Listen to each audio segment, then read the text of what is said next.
Hello students, कैसे हैं आप सब। हम अपना सिलेबस शुरू करने जा रहे हैं। BA second year third semester. और इसमें हम पढ़ेंगे 1707 ईस्वी से लेकर 1947 तक की हिस्ट्री। तो इसमें हमारा जो पहला चैप्टर है वो है मुगल साम्राज्य का पतन, उसके उत्तराधिकारी और राज्यों का उत्थान। तो इसमें हम मुगल साम्राज्य के पतन के क्या कारण थे वो, और जो उत्तरकालीन मुगल सम्राट कौन थे। उत्तरकालीन का मतलब है जो बाद के सम्राट हुए। जैसे 1707 ईस्वी की जो हिस्ट्री है, 1707 में क्या हुआ था, औरंगजेब की मृत्यु। तो उसके बाद जो उत्तराधिकारी हुए वे कौन कौन थे, उनके नाम हम पढ़ेंगे। कौन कौन थे यही आपको याद करना है। क्वेश्चन आएगा तो उत्तरकालीन मुगल सम्राटों के बारे में लिखो।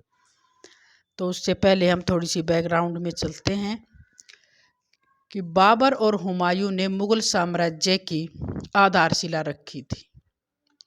अकबर ने अपनी योग्यता से इसे मजबूती दी और शाहजहां ने ज़्यादा से ज़्यादा इसे फैलाने की कोशिश की। औरंगजेब ने भी इसे फैलाने और इसकी एकता बनाए रखने के लिए 50 साल तक कोशिश की। इस प्रकार लगभग 3 शताब्दियों तक भारत के एक विशाल भूभाग पर मुगलों का साम्राज्य बना रहा। लेकिन औरंगजेब की मृत्यु 1707 ईस्वी के साथ ही साम्राज्य की शक्ति प्रतिष्ठा में बहुत तेजी से गिरावट आई। साम्राज्य की राजनीतिक सीमाएं ही कम नहीं हुई, बल्कि अकबर व शाहजहां द्वारा परिश्रम पूर्वक खड़ा किया गया पूरा मुगल सम्राट जो उसकी थी व्यवस्था वो चरमरा गई। इसमें मनसबदारी तथा जागीरदारी प्रथाएं जो प्रशासनिक व्यवस्था की कुशलता का आधार थी, वही इसके पतन का कारण बनी। मुगल राजदरबार की राजनीतिक पार्टियों का अखाड़ा बन गया। अमीर वर्ग ने मुगल सम्राटों पर अपना नियंत्रण बढ़ा लिया। यहाँ तक कि प्रशासन की ज़्यादातर शक्तियाँ अमीरों के हाथों में आ गई। केंद्रीय सत्ता के कमज़ोर हो जाने के कारण अनेक क्षेत्रीय राज्यों का उदय हुआ और मुगल साम्राज्य से ये टूटकर अलग हो गए। मुगल शक्ति को चुनौती देकर स्वतंत्र शक्ति प्राप्त करने लगे। ऐसे समय में दक्षिण के मराठों ने भी अपना वर्चस्व बढ़ाया। वे उत्तर में अपनी शक्ति के विस्तार में लग गए। दूसरी तरफ भारत के पश्चिम उत्तर भाग से विदेशी आक्रमण भी होने लगे और 1739 ईस्वी में नादिर शाह का आक्रमण गिरते हुए मुगल साम्राज्य रूपी ढांचे के लिए बहुत ही हानिकारक सिद्ध हुआ। औरंगजेब के बाद के मुगल शासकों में इतनी शक्ति नहीं थी कि वे लड़खड़ाते हुए मुगल साम्राज्य को संभाल सके। इस अध्याय में हम मुगल साम्राज्य के पतन के कारणों की भी चर्चा करेंगे, और उससे पहले हम देख लेते हैं कि कौन कौन से उत्तरकालीन मुगल सम्राट हुए। औरंगजेब ने अपनी मृत्यु से पहले एक वसीयतनामा लिखा था, जिसके अनुसार उसके साम्राज्य को उसके तीनों पुत्रों, कौन कौन से हैं उसके तीनों पुत्र, मुअज्जम, आजम और कामबख्श, तीनों में बांटा जाना था। लेकिन यह वसीयतनामा औरंगजेब के पुत्रों के बीच उत्तराधिकार के युद्ध को नहीं टाल सका। इस उत्तराधिकार के युद्ध में विजय हुआ मुअज्जम और वह बहादुर शाह की उपाधि धारण करके मुगल बादशाह बन गया। औरंगजेब की मृत्यु के बाद उसके तीनों पुत्रों मुअज्जम, आजम और कामबख्श के बीच सिंहासन प्राप्त करने के लिए युद्ध छिड़ गया। 20 जून 1707 ईस्वी को आगरा के पास मुअज्जम और आजम का युद्ध हुआ, जिसमें आजम मारा गया। इस प्रकार औरंगजेब का बड़ा पुत्र मुअज्जम, जिसे शाह आलम की उपाधि दी गई, बहादुर शाह के नाम से हिंदुस्तान का सम्राट बन गया। औरंगजेब का तीसरा पुत्र कामबख्श, जो हैदराबाद तथा बीजापुर का सूबेदार था, उसने बीजापुर में अपने आप को बादशाह घोषित कर लिया। जनवरी 1709 ईस्वी में मुअज्जम और कामबख्श के बीच हैदराबाद के पास युद्ध हुआ, जिसमें कामबख्श की हार हुई और वह बुरी तरह से घायल हो गया। घावों के कारण रात को ही उसकी मृत्यु हो गई। इस प्रकार मुअज्जम अपने दोनों भाइयों को मारकर 63 वर्ष की आयु में बादशाह बन गया। बादशाह की मृत्यु के बाद उसके 4 पुत्र जहांदार शाह, अजीम उस शान, रफ़ी उस शान तथा जहान शाह के बीच राजगद्दी के लिए युद्ध हुआ। जहांदार शाह ने अपने तीनों भाइयों की हत्या कर दी और राजगद्दी पर अधिकार कर लिया। जहांदार शाह सबसे निकम्मा सम्राट साबित हुआ। वह विलासी था, अपना सारा समय लाल कुंवरी नामक वेश्या के साथ बिताता था। इस वेश्या को वस्त्र तथा आभूषणों सहित 1 करोड़ रुपए सालाना भत्ता मिलता था। उसने राज्य के ऊंचे पदों पर लाल कुंवरी के रिश्तेदारों को नियुक्त कर लिया और इस प्रकार राज दरबार में अयोग्य लोगों का अधिकार हो गया। ऐसी परिस्थितियों में अजीम उस शान के पुत्र फर्रुखशियर ने बादशाह के विरुद्ध विद्रोह कर दिया और उस समय वह बंगाल का सूबेदार था। उसने पटना में अब्दुल खां और उसके बड़े भाई हुसैन अली खां की सहायता से जहांदार शाह को जनवरी 1713 ईस्वी में हरा दिया। ये दोनों भाई सैयद भाइयों के नाम से प्रसिद्ध थे, जो बाद में शासक निर्माता के नाम से मशहूर हुए, किंग मेकर के नाम से मशहूर हुए। ये बेटे छोटे प्रश्नों में भी आ सकता है कि किंग मेकर से या शासक निर्माता से आप क्या समझते हो, तो आपको अब्दुल भाई और हुसैन अली भाई ये 2 भाई थे जिसने किंग मेकर की भूमिका निभाई, जो राजा को बनाते थे। इस प्रकार उसकी हत्या कर दी गई और इस प्रकार फर्रुखशियर नया मुगल बादशाह बना।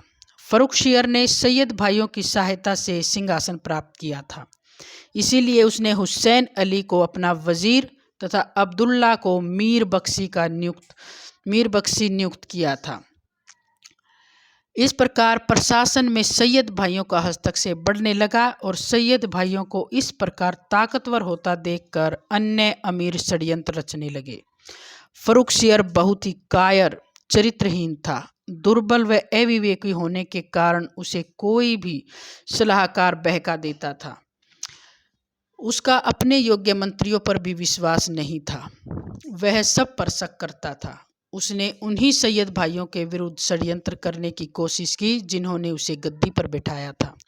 जब उसके प्रयत्न असफल रहे तो उसे सैयद भाइयों से माफ़ी मांगनी पड़ी। अंत में सैयद भाइयों ने उसके षड्यंत्रों से तंग आकर उसे गद्दी से उतारने का निश्चय किया और सैयद भाई उसे नंगे पैर घसीट कर बाहर ले आए और उसका अपमान करके उसकी गला घोंटकर हत्या कर दी। रफ़ी उद दर्जात रफ़ी उस शान का पुत्र था, जिसे सैयद भाइयों ने 28 फरवरी 1719 ईस्वी को फर्रुखशियर को हटाकर गद्दी पर बिठाया। गद्दी पर बैठते समय उसकी आयु 20 वर्ष थी, लेकिन वह क्षय रोग से पीड़ित था। जो फेफड़ों के रोग होते उससे वो पीड़ित था। वह केवल सैयद भाइयों की कठपुतली मात्र था। उसके नाम से ही भाई शासन करते थे। 4 जून 1719 ईस्वी को रोग के कारण मरने को हो गया और उसे गद्दी से उतार दिया गया। इसके 1 सप्ताह बाद ही उसकी मृत्यु हो गई। सैयद भाइयों ने अब जहान शाह के पुत्र रोशन अख्तर को मोहम्मद शाह के नाम से सितंबर 1719 ईस्वी में गद्दी पर बैठाया। इस समय उसकी आयु 19 वर्ष थी। अब है सैयद भाइयों का पतन। सैयद भाइयों के आचरण से अनेक सरदार उनके विरुद्ध हो गए थे। मोहम्मद शाह भी सैयद भाइयों का विनाश करना चाहता था, लेकिन वह उसकी शक्ति से परिचित था। वह ऊपरी तौर पर उन्हें पूरा आदर देता था, लेकिन अंदर से वह उनके विनाश के लिए षड्यंत्र रचने लगा। हुसैन अली खां का परिवार दक्षिण में था। रास्ते में उसके विरुद्ध षड्यंत्र करके छुरा घोंपकर उसकी हत्या कर दी और यह सूचना पाकर दूसरे भाई सैयद अब्दुल्ला खां ने शाही परिवार के एक दूसरे शहजादे इब्राहिम को बादशाह घोषित कर दिया, लेकिन मोहम्मद शाह ने आगरा के पास उसे भी हरा दिया। इब्राहिम तथा अब्दुल खां को कैद कर लिया गया और 1722 ईस्वी में अब्दुल्ला खां की भी हत्या कर दी गई। इस प्रकार सैयद भाइयों का पतन हो गया।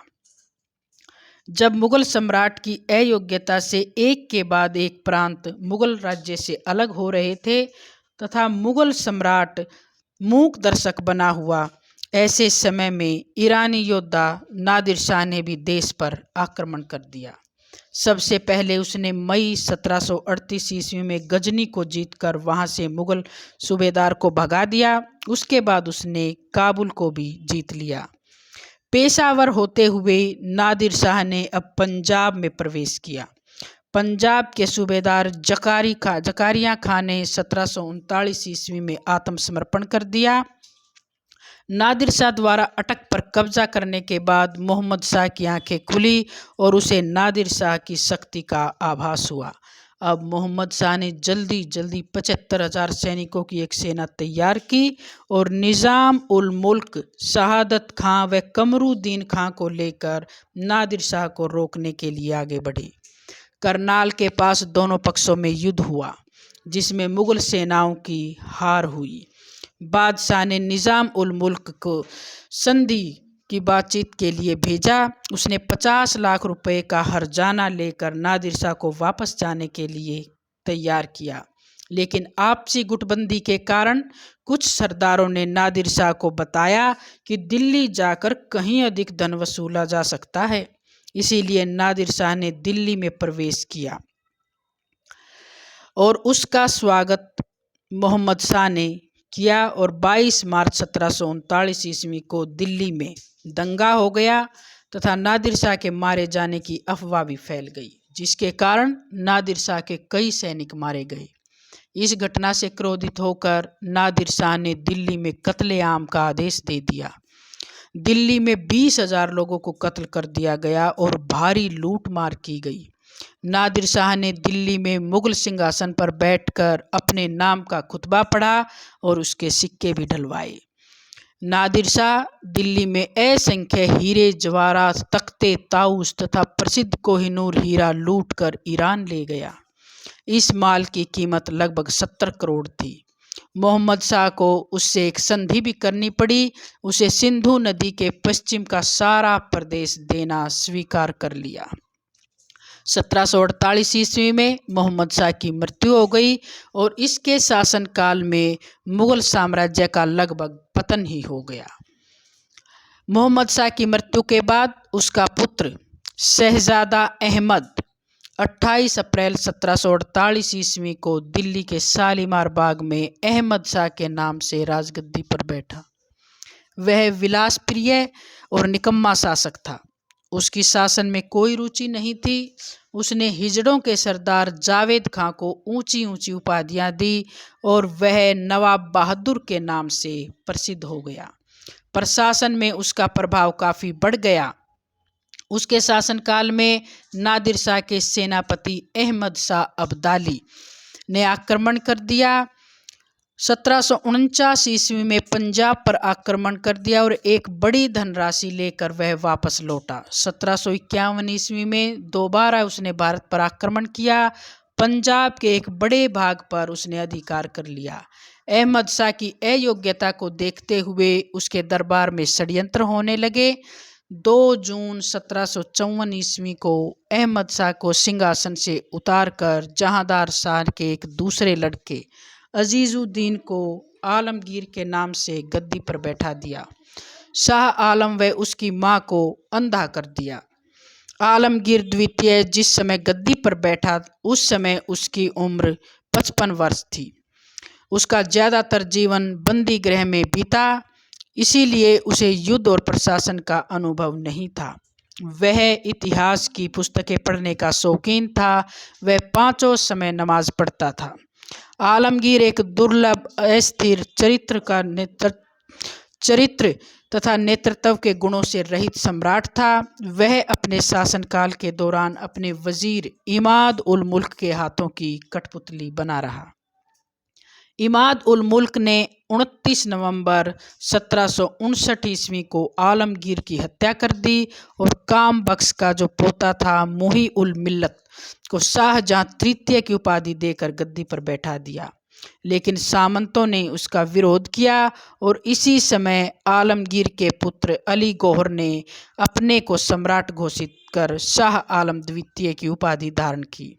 अब है शाह आलम द्वितीय। इसका टाइम पीरियड है 1759 से 1806। आलमगीर का पुत्र अली गौहर अपने पिता की मृत्यु के समय बिहार में था। अपने पिता की मृत्यु का समाचार सुनते ही उसने 20 दिसंबर 1759 ईस्वी को शाह आलम के नाम से अपने आप को सम्राट घोषित कर दिया और शुजाउद्दौला को अपना वजीर बना लिया। शाह आलम ने दिल्ली जाकर सिंहासन पर बैठने की कोशिश नहीं की, बल्कि 12 वर्ष तक पूर्वी प्रांतों में ही रहा और इस बीच दिल्ली की गद्दी खाली पड़ी रही। दिल्ली पर अधिकार को लेकर मराठों तथा अहमद शाह अब्दाली के बीच 1761 ईस्वी में पानीपत का तीसरा युद्ध हुआ, जिसमें मराठा सेनापति सदाशिव राव तथा पेशवा का पुत्र विश्वास राव मारे गए। मराठे हारे हुए तथा उनकी शक्ति को भारी आघात लगा, लेकिन जल्दी ही मराठों ने अपनी खोई हुई शक्ति को दोबारा से प्राप्त कर लिया। मराठा सरदार महादजी सिंधिया का मुगल दरबार में प्रभाव बढ़ गया। 1761 ईस्वी से 1771 ईस्वी तक दिल्ली तथा लड़खड़ाते हुए साम्राज्य का शासन नजीबुद्दौला के अधिकार में रहा। दूसरी तरफ बंगाल में 1757 ईस्वी में पलासी की लड़ाई के बाद अंग्रेजों का प्रभाव भी काफ़ी बढ़ गया था। 1764 ईस्वी में बक्सर के युद्ध में शाह आलम हारा और 1765 ईस्वी की इलाहाबाद की संधि के अनुसार उसे 26 लाख रुपए वार्षिक पेंशन तथा इलाहाबाद व कड़ा के 2 जिले देना स्वीकार किया। अंत में शाह आलम 6 जनवरी 1772 ईस्वी को मराठों के संरक्षक में दिल्ली पहुंचा। गुलाम कादिर ने मुगल सम्राट शाह आलम को 1788 ईस्वी में अंधा कर दिया और उसने शाह आलम को गद्दी से हटा दिया। अहमद शाह के पुत्र बीदर बख्श को गद्दी पर बैठाया। हरम की राजकुमारियों पर भी अनेक अत्याचार किए। अंधे सम्राट ने महादजी सिंधिया से दिल्ली आकर गुलाम कादिर को दंड देने की दर्द भरी अपील की। महादजी सिंधिया ने अक्टूबर में दिल्ली पर अधिकार कर लिया। गुलाम कादिर भाग गया, लेकिन 31 दिसंबर 1788 ईस्वी को उसे पकड़ लिया गया। शाह आलम के कहने पर महादजी सिंधिया ने गुलाम कादिर तथा उसके साथी मंसूर अली ख्वाजा की हत्या करवा दी। शाह आलम दोबारा से अंग्रेजों के संरक्षण में चला गया और 1806 ईस्वी में उसकी मृत्यु हो गई। अब है अकबर द्वितीय। 1806 से 1837 ईस्वी तक इसने शासन किया। शाह आलम की मृत्यु के बाद उसका पुत्र अकबर द्वितीय सिंहासन पर बैठा। वह नाम मात्र का खानदानी सम्राट रहा। पिता के समान उसे भी अंग्रेजों से पेंशन मिलती रही। उसका अधिकार क्षेत्र दिल्ली के लाल किले तक ही सीमित था। 1837 ईस्वी में उसकी मृत्यु हो गई। बहादुर शाह द्वितीय 1837 से 1857 ईस्वी तक। अकबर द्वितीय की मृत्यु के बाद उसका पुत्र बहादुर शाह सम्राट बना। उसने 1857 की क्रांति में भाग लिया और क्रांति में असफल हो जाने पर उसे देश निकाला देकर रंगून भेज दिया गया, जहां 1862 ईस्वी में उसकी मृत्यु हो गई। इस प्रकार मुगल वंश का अंत हो गया। तो बच्चों, ये थे उत्तरकालीन मुगल सम्राट। और आगे है जो मोस्ट इम्पोर्टेंट क्वेश्चन है, मुगल साम्राज्य के पतन के क्या कारण थे। मुगल साम्राज्य, किसी भी साम्राज्य के पतन का कोई एक कारण नहीं होता, बहुत सारे कारण होते हैं। उन्हीं को अब हम देखेंगे कि कौन कौन से कारण थे। बाबर से लेकर औरंगजेब तक का समय मुगल साम्राज्य के उत्थान और विकास का समय था, लेकिन 1707 ईस्वी में औरंगजेब की मृत्यु के साथ ही मुगल साम्राज्य की शक्ति और प्रतिष्ठा में कमी आने लगी। औरंगजेब के बाद के मुगल सम्राटों पर अमीर वर्ग का नियंत्रण बढ़ने लगा था। अक्सर सम्राट उनके हाथ की कठपुतली बनकर रह गया। अनेक प्रांत स्वतंत्र होने लगे और पूरी प्रशासनिक व्यवस्था चरमरा गई। 1739 ईस्वी के नादिर शाह का आक्रमण इस पुराने जर्जर होते मुगल ढांचे के लिए बहुत ही हानिकारक साबित हुआ।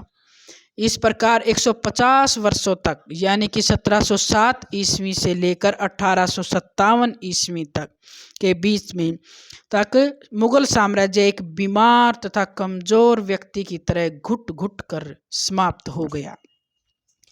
मुगल साम्राज्य के पतन को लेकर विद्वानों में गहरा मतभेद है। विभिन्न कारणों ने मिलकर आखिरकार मुगल साम्राज्य के अस्तित्व को समाप्त कर दिया। पहला कारण है जागीरदारी संकट। प्रोफेसर सतीश चंद्र और प्रोफेसर इरफान हबीब ने मनसबदारी एवं जागीरदारी प्रणालियों की असफलताओं को जिम्मेवार बताया है। इन विद्वानों की मान्यता है कि मुगल साम्राज्य की स्थिरता के लिए इन दोनों प्रणालियों का स्पष्ट ढंग से कार्य करते रहना बहुत ही जरूरी था। मुगल राज्य में कुलीन मुख्य राज्य अधिकारी होते थे, जिन्हें उनके स्थान के अनुसार पदवी दी जाती थी। इन्हें मनसब कहा जाता था। मनसबों को वेतन भू राजस्व यानी कि जागीर के रूप में मिलता था। मनसबदार को एक फौज रखनी पड़ती थी। सैनिकों को वेतन तथा फौज का रखरखाव जागीर की आमदनी से ही करना था। सैनिक मनसबदार को भू राजस्व वसूलने में मदद करते थे और इस प्रकार पूरा प्रशासन भू राजस्व की वसूली पर आधारित था। इसीलिए मुगल सम्राटों द्वारा कृषि को बढ़ावा दिया गया। लेकिन औरंगजेब के शासनकाल के अंतिम दिनों में इस व्यवस्था में दोष आने लगे। जैसे ही यह व्यवस्था अव्यवस्थित होने लगी, वैसे ही साम्राज्य का विघटन शुरू हो गया। कृषि व्यवस्था दूसरा कारण है कृषि व्यवस्था का संकट। साम्राज्य की सुरक्षा के लिए बड़ी बड़ी सेनाएं रखी जाती थी। इसी कारण उनका खर्च चलाने के लिए राजस्व की दर भी ऊंची रखी जाती थी। दूसरी तरफ कुलीन अपनी जागीरों से अधिक राजस्व प्राप्त करना चाहते थे। उन्हें किसानों की बर्बादी की कोई चिंता नहीं होती थी। कुलीनों का एक जागीर से दूसरी जागीर में बदली भी हो जाती थी। इस कारण वे कृषि संबंधी सुधारों में भी कोई रुचि नहीं लेते थे। इस प्रकार किसानों पर बोझ बढ़ता गया तथा उन्हें जीवन की मूलभूत आवश्यकताओं से भी वंचित होना पड़ा। इसीलिए इस शोषणकारी व्यवस्था में किसानों के पास विरोध करने के अलावा कोई चारा नहीं था। कई बार किसान खेत छोड़कर भाग जाते थे तथा पूरा गांव वीरान हो जाता था। कई बार किसान राजस्व देने से भी मना कर देते थे तथा मुगल सत्ता के विरुद्ध उठ जाते थे। औरंगजेब के शासनकाल में होने वाले जाटों, सतनामियों, सिखों, मराठों एवं कबीलाई लोगों के विद्रोह का मूल कारण किसानों का शोषण बताया गया है। अगला कारण है केंद्र व क्षेत्रीय संबंधों में तनाव। मुगल साम्राज्य के पतन का कारण 18वीं सदी में केंद्र व विभिन्न क्षेत्रों के बीच सामाजिक और राजनीतिक संतुलन बिगड़ने के कारण हुआ। 18वीं सदी में मुगल व्यवस्था जागीरदारों, मददे मास जैसे स्थानीय प्रभावशाली तत्वों पर नियंत्रण नहीं रख सकी, जिसके कारण मुगल साम्राज्य का पतन हो गया। इस प्रकार सामाजिक आर्थिक ढांचे के कमजोर हो जाने से अव्यवस्था उत्पन्न होने लगी, जो साम्राज्य के पतन का कारण बनी। अगला है स्वेच्छाचारी एवं निरंकुश शासन पद्धति। मुगल शासन की ज्यादातर शक्तियां सम्राट के हाथों में थी। मंत्री तथा अधिकारी केवल सम्राट के आदेशों का पालन करते थे। शासन की नीतियों का निर्धारण स्वयं सम्राट करता था। जब तक शासक योग्य और शक्तिशाली रहे, इस प्रकार का शासन आसानी से चलता रहा। लेकिन शासन की बागडोर जब औरंगजेब के निर्बल उत्तराधिकारियों के हाथों में आई, तो वे इस प्रकार के शासन को चलाने में असमर्थ रहे। अगला पॉइंट है उत्तराधिकार के नियम का अभाव। मुगलों में इस प्रकार का कोई नियम नहीं था कि बादशाह के बाद उसका उत्तराधिकारी कौन होगा। बादशाह की मृत्यु के बाद तथा कभी कभी उसके जीवन काल में भी, जैसा कि शाहजहां के समय हुआ था, उसके पुत्रों में युद्ध छिड़ जाता था। विजयी कुमार अपने प्रतिद्वंदियों को मौत के घाट उतार देता, जैसा कि शाहजहां तथा औरंगजेब ने किया। औरंगजेब के बाद तो बहादुर शाह, जहांदार शाह, फर्रुखसियर सभी मुगल सम्राट इसी प्रकार उत्तराधिकारी युद्धों के द्वारा शासक बने। इस प्रकार समय समय पर होने वाले इन झगड़ों ने साम्राज्य को कमजोर कर दिया। अगला पॉइंट है मुगल अमीरों और सरदारों का चरित्रहीन होना। मुगल साम्राज्य के पतन का एक कारण सरदारों का चरित्रहीन होना था। औरंगजेब के बाद के मुगल सम्राटों की चरित्रहीनता के कारण मुगल सरदारों का नैतिक पतन हो गया। वे विलासी तथा आलसी बन गए, जिसके कारण उनकी शारीरिक, मानसिक तथा चारित्रिक शक्ति समाप्त हो गई। इस प्रकार विलासी एवं चरित्रहीन सरदारों के सहारे मुगल साम्राज्य का चल पाना मुश्किल था। अगला है अमीरों के षड्यंत्र एवं दलबंदी। अंग्रेजों के बाद अमीरों के षड्यंत्र एवं दलबंदी। औरंगजेब के बाद निर्बल मुगल बादशाहों के समय में अमीरों को अपनी शक्ति बढ़ाने का अच्छा अवसर मिल गया। मुगल साम्राज्य की स्थापना एवं उसे उन्नति की चरम सीमा पर पहुंचाने वाला अमीर वर्ग आपसी कलहों एवं व्यक्तिगत स्वार्थों में लीन हो गया। बाद के मुगल सम्राटों के शासनकाल में अमीर वर्ग दो प्रमुख दलों सुन्नी मतावलंबी और शिया मतावलंबी में बट गया। ये दोनों दल एक दूसरे को नीचा दिखाने के लिए षड्यंत्र करने लगे, जिससे मुगल साम्राज्य को भारी हानि उठानी पड़ी। 19वीं सदी में अमीरों का जो चारित्रिक पतन हुआ, उसका मुगल साम्राज्य के पतन उन्मुख में बनाने में बहुत बड़ा हाथ था। मुगल साम्राज्य का आर्थिक दिवालियापन। उत्तराधिकारियों के काल में आर्थिक ढांचा बिल्कुल बिगड़ने लगा, क्योंकि अकबर के नियमों और नीतियों की उपेक्षा की। शाहजहांकालीन उत्तर पश्चिमी युद्धों में भव्य भवनों के निर्माण तथा दरबारी साज सज्जा ने अर्थव्यवस्था को कमजोर बना डाला। औरंगजेब कालीन दक्षिण युद्धों ने साम्राज्य को बुरी तरह कमजोर बना डाला। सैनिकों को वेतन देने के लिए धन की कमी हो गई। शाही परिवार भूखा मरने लगा और नादिर शाह एवं अहमद शाह अब्दाली के आक्रमणों से तो राज्य की आर्थिक दशा इतनी खराब हो गई, हरम की स्त्रियों को 3 दिन तक खाना नहीं मिल पाया। इस प्रकार आर्थिक तेजी ने सामान्य को पतन की तरफ धकेल दिया। अगला पॉइंट है मुगल साम्राज्य की विशालता एवं मराठों का उत्कर्ष। अकबर से लेकर औरंगजेब तक सभी मुगल सम्राट महत्वाकांक्षी थे, जिसके कारण मुगल साम्राज्य का बहुत ज्यादा विस्तार हुआ। यह उत्तर में हिमालय तथा उत्तर पश्चिम में हिंदू कुश पर्वत से लेकर दक्षिण में कावेरी तक तथा पूर्व में बंगाल की खाड़ी से लेकर पश्चिम में अरब सागर तक फैला हुआ था। यातायात और संचार के साधनों की कमी के कारण औरंगजेब जैसा योग्य सम्राट भी इसे संभालने में असमर्थ रहा। औरंगजेब के दक्षिण विस्तार ने उसे मराठों से उलझा दिया और उनसे उलझकर वह असफल हो गया। मराठों के आक्रमण मुगल साम्राज्य पर तेज हो गए, जिन्होंने मुगल सम्राट को बौना और असह्य बना दिया। जनसंपर्क का अभाव।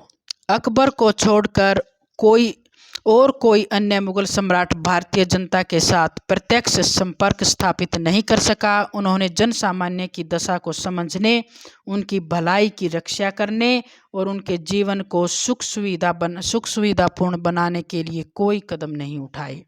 जन समर्थन के अभाव में साम्राज्य का पतन अवश्यंभावी हो गया।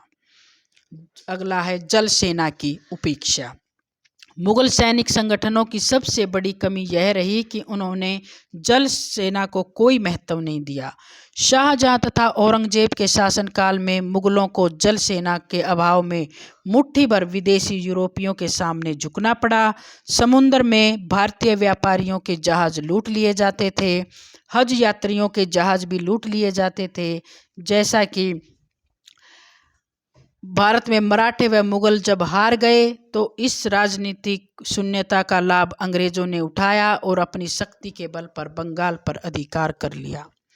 अगला है औरंगजेब की हिंदू विरोधी नीति। औरंगजेब की धार्मिक नीति बड़ी मूर्खतापूर्ण थी। वह राज्य की बहुसंख्यक हिंदू जनता पर धार्मिक अत्याचार करता था। इन्हीं अत्याचारों के कारण मुगल वंश का पतन हुआ। शियाओं पर भी अत्याचार। कट्टर और सुन्नी मुसलमान होने के कारण औरंगजेब ने हिंदुओं की तरह शियाओं पर भी अत्याचार किए। संदेहशील स्वभाव। औरंगजेब किसी पर भी विश्वास नहीं करते थे। उसने अपने पुत्रों और सरदारों पर भी विश्वास नहीं किया और सभी शक्तियां अपने पास रखी। इस प्रकार मुगल उत्तराधिकारी और पदाधिकारियों को अपनी योग्यता के प्रदर्शन का अवसर नहीं मिल पाया। इसीलिए इतने बड़े साम्राज्य का संचालन करना एक मनुष्य, चाहे वह कितना ही योग्य क्यों न हो, उसके वश की बात नहीं थी। उसने अपने पुत्रों को इस योग्य होने ही नहीं दिया कि वे सत्ता का सफलतापूर्वक संचालन कर सके। अगला है औरंगजेब के दुर्बल उत्तराधिकारी। औरंगजेब के बाद मुगल सम्राट न तो योग्य थे और न ही चरित्रवान। वे तलवार से अधिक शराब और शबाब से प्यार करते थे। औरंगजेब का उत्तराधिकारी बहादुर शाह शाह बेखबर के नाम से प्रसिद्ध था। मोहम्मद शाह रंगीला के नाम से प्रसिद्ध हुआ।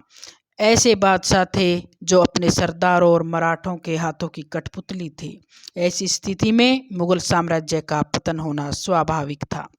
अगला कारण है नादिर शाह तथा अहमद शाह अब्दाली के आक्रमण।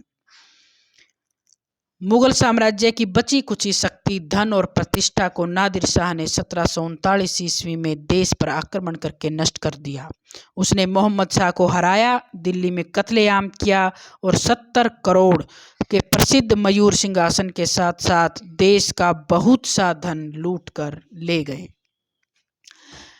अगला है यूरोपीय शक्तियों का आगमन, प्रांतीय सूबेदारों की स्वतंत्रता। इन निष्कर्ष रूप में हम कहेंगे कि कोई भी ऐसी व्याख्या विकसित नहीं हुई है जो सभी प्रांतों एवं क्षेत्रों में समान रूप से लागू हो सके। इस प्रकार एक से अधिक तत्वों ने मिलकर आखिरकार बाबर द्वारा स्थापित मुगल साम्राज्य रूपी वट वृक्ष को जड़ से उखाड़ दिया। तो बच्चों, ये थे मुगल साम्राज्य के पतन के कारण।